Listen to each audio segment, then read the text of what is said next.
Welcome to the introduction to Alge-tiles. These are manipulatives, or I guess math toys, if you will, just to help us figure out a little bit more to do with algebra. So I'm pretty sure this is an introduction. It's possible you've seen these before, but just in case, we'll start from the beginning. So I'll kind of just give you a sort of an idea here. So you can see we have two squares. One's yellow, one's red. And these colors, it really doesn't matter which colors we use, but I used to use the textbook a little bit, and central colors happen to be the ones that they've chosen, so that's great. And then you can see there's a yellow rectangle. If I slide over here, there's also a red rectangle. And then we also have a smaller yellow and red square. So we're going to use these to represent some algebraic concepts just to help us understand. So the first one here, I don't really need it to write it quite large, is an x squared. And that's because it measures x by x. And x times x, we know from the last unit, right? Multiplying powers with the same base, we add the exponents, and so x times x is x squared. Now, this one is negative x squared.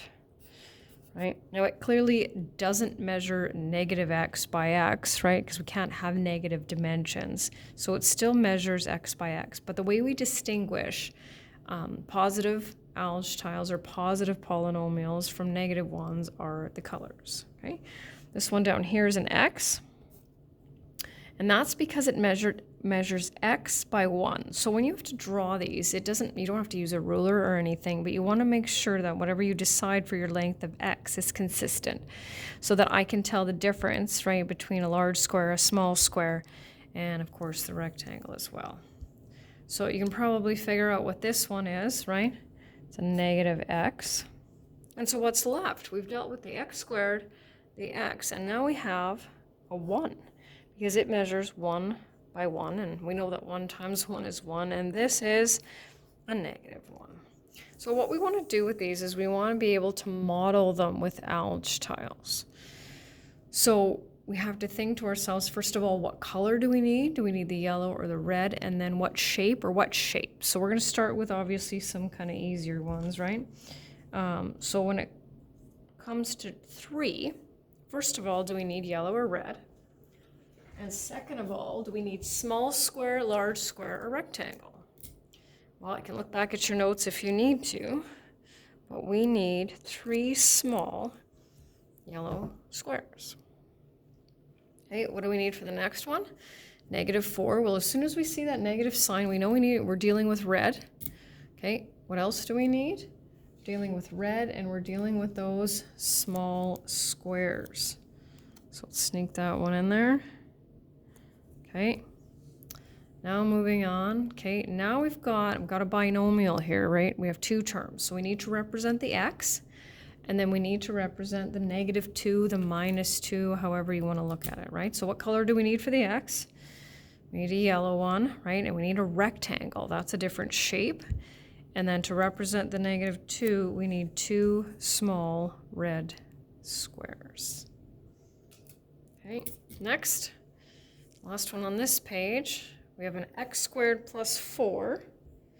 So what color are we talking about here? Well, both terms are positive, so all the shapes that we're going to use are going to be yellow. X squared, that's the larger square, right? That measures x by x. And then we have 4 small yellow squares. Okay, we have 3 more, a little bit more complicated, but not too complicated, right? Negative 2x squared. So what do we need for that? Think yellow, red. We need red. So we need 2 large red squares and 3, what color? Yellow rectangles. I'm actually going to have to pin this one down a little bit. Okay. And then second last one. We've got 2x squared minus 3x plus 4. So now we're getting into all 3 shapes, right? So we'll start at the beginning there. 2x squared means I need 2 large yellow squares. Okay, minus 3x, that's 3 red rectangles, and 4 small yellow squares. These are just curling up on me, so I'm going to do it that way. It doesn't matter what order you draw them or how you draw them in there, as long as they're in there somewhere. And the last one, negative 3x squared plus 2x minus 5. So we're going to have 3 large red squares, 2 yellow rectangles, and 5. See if I can fit that in there. Sorry, I got lost there. 5 small red squares.